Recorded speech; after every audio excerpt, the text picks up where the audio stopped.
ഇടത് സർക്കാരിൽ നിന്നും 10 വർഷമായി കേരള ജനതയ്ക്ക് ലഭിച്ചത് വാഗ്ദാനം മാത്രമാണെന്ന് DCC പ്രസിഡന്റ് എ തങ്കപ്പൻ.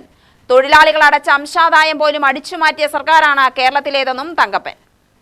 18 മാസത്തെ പെൻഷൻ കുടിശ്ശിക ആവശ്യപ്പെട്ട് building and road workers federation INTUC നടത്തുന്ന രാപ്പകൽ സമരം ഉദ്ഘാടനം ചെയ്ത് സംസാരിക്കുകയായിരുന്നു തങ്കപ്പൻ. UDF സർക്കാർ ആരംഭിച്ചതും തുടങ്ങിവെച്ചതുമല്ലാതെ ഒറ്റ പദ്ധതി പോലും കേരളത്തിൽ 10 വർഷമായി നടപ്പിലായിട്ടില്ല. പദ്ധതി പ്രഖ്യാപനവും ഉദ്ഘാടന മാമാങ്കവും മാത്രമാണ് കേരളത്തിൽ നടന്നത്. 10 വർഷം മുമ്പ് എന്തിനെയെല്ലാം എതിർത്തുവോ അതെല്ലാം സ്വന്തമാക്കാനായി PR വർക്കാണ് കേരളത്തിൽ നടക്കുന്നത്. തൊഴിലാളികളുടെ അംശാദായം പോലും വകമാറ്റി ദൂർത്തടിച്ച സർക്കാർ കേരളത്തിലുണ്ടായിട്ടില്ല. സമരത്തിലൂടെ അധികാരത്തിൽ വന്നിട്ടുള്ള കമ്മ്യൂണിസ്റ്റ് പാർട്ടി കേരളം ഭരിക്കുമ്പോൾ ഈ സമരത്തെയൊക്കെ പുച്ഛമായി കണ്ടുകൊണ്ട് അവർ ഭരണത്തിലേറിയപ്പോൾ അവർക്ക് സമരം പറയുന്ന പുച്ഛമായി മാറിയിരിക്കുന്നു. അവർക്ക് നിന്ന് കണ്ണിൽ കാണാത്ത പോകുന്നു.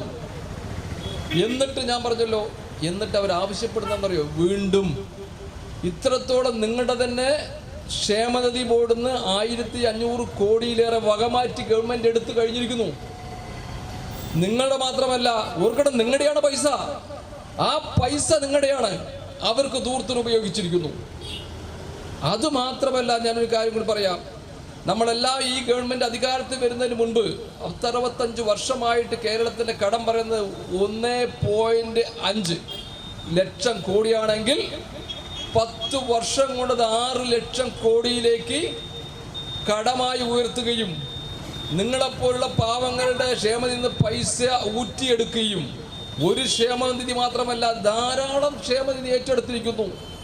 ഇന്ന് ഇവിടെ തന്നെ നമുക്കറിയാം, നിങ്ങളെല്ലാവരും കർഷക കുടുംബത്തും വരുന്ന മെമ്പർമാർ കൂടിയാണ്.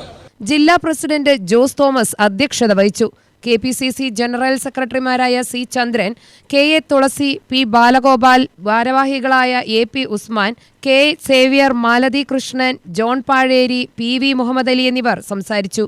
UTV news, Palakkad.